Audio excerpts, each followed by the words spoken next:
Hi everyone, Chris here again from FIB Group. So today is Monday and magti-trade ulit tayo, no? So ang currency pair natin for today is the Euro USD.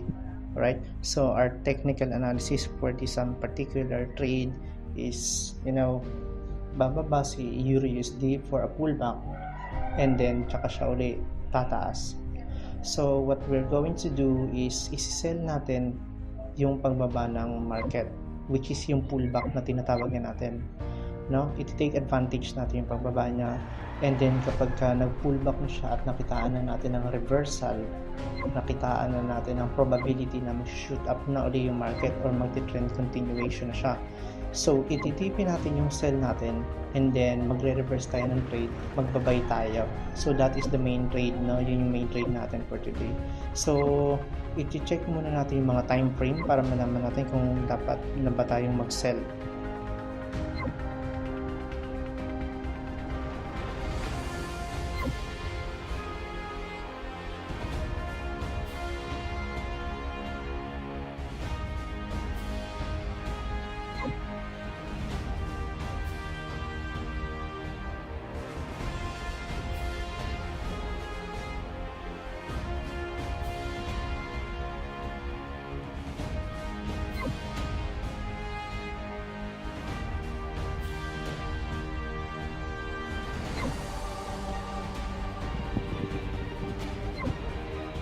So mag-open position na tayo. Alright, so nakapag-trade na tayo, sell. Naka-1 na tayo sa Euro USD.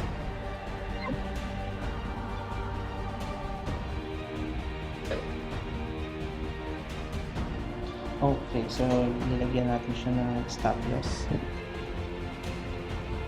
Alright, so pag tumaas yung price nitong Euro USD, and then just in case na na-hit yung stop loss natin, no?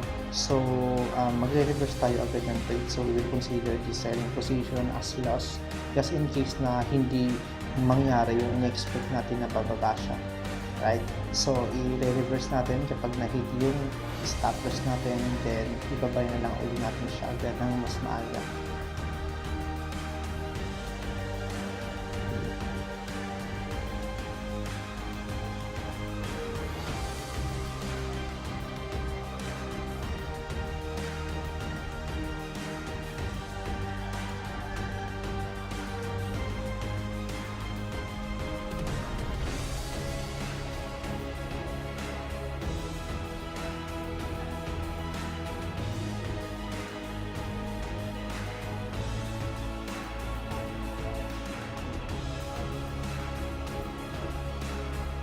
So mukhang mapapaaga yung reversal natin, mag-reverse tayo ng trade. Mukhang alanganin na yung sell natin, mukhang hindi tatamaan, no, na magpo-pullback siya. So mukhang tutuloy na siya agad sa direction niya pataas.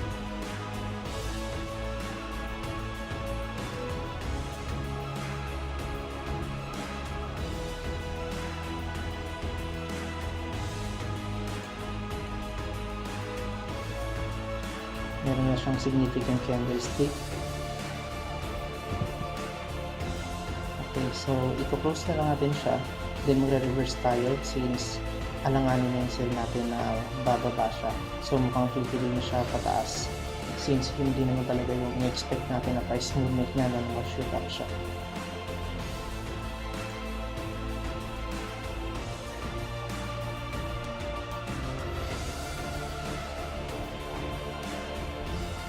So meron siyang significant candlestick sa M30.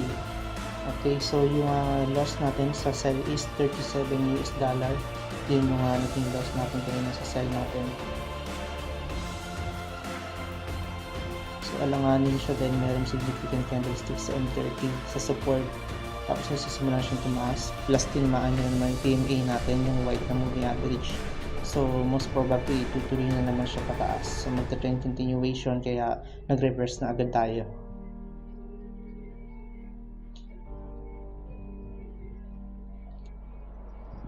So i-check pa rin natin yung Fibonacci niya. Alright, so as we can see, no, yung support na yan is nasa 50% ng Fibonacci ratios natin. So talagang malaki yung probability dahil nasa 50% siya. Plus yung PMA na touch pa rin ng candlestick, yung PMA na white na yan. And then yung ating trend indicator funnel, we have the H4 to D1 up, means that the upward force is strong enough to push the price higher. So tama lang na nag-reverse tayo ng maaga.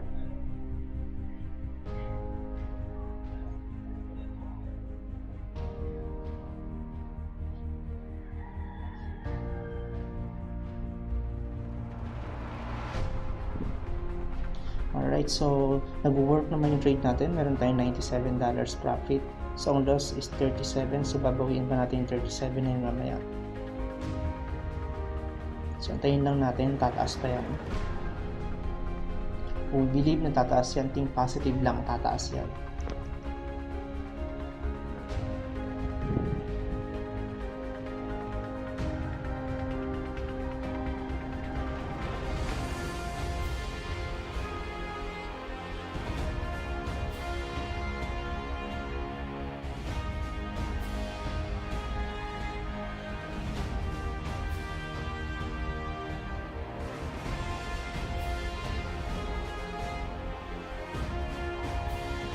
So nag-touch na talaga siya sakto dun sa PMA. Kaya malaki yung probability nito na tumuloy na ito pataas. Alright, so $200 na yung profit natin. So thank you, tumaas siya.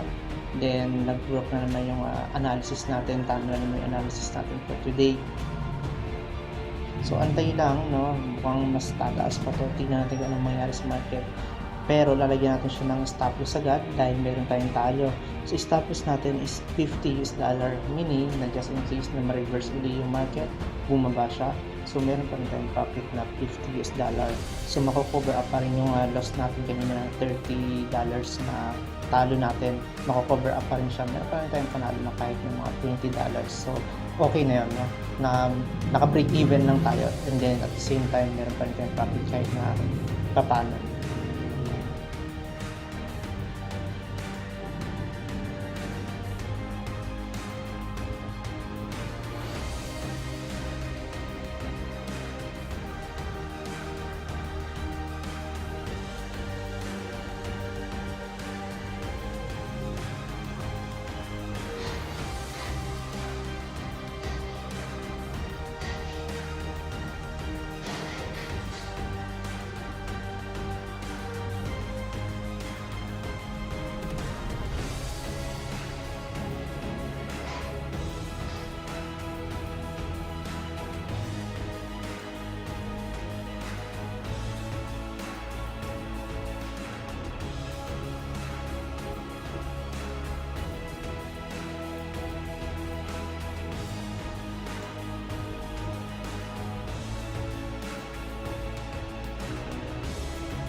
Okay, so nakapag-take profit tayo, and then ang profit natin sa trade na to is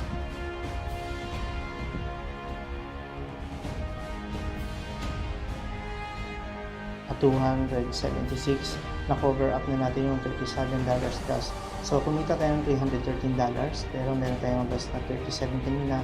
Kaya ang total natin ngayon is $276 profit for today. So, yun yung kinita natin sa trade natin for today, guys.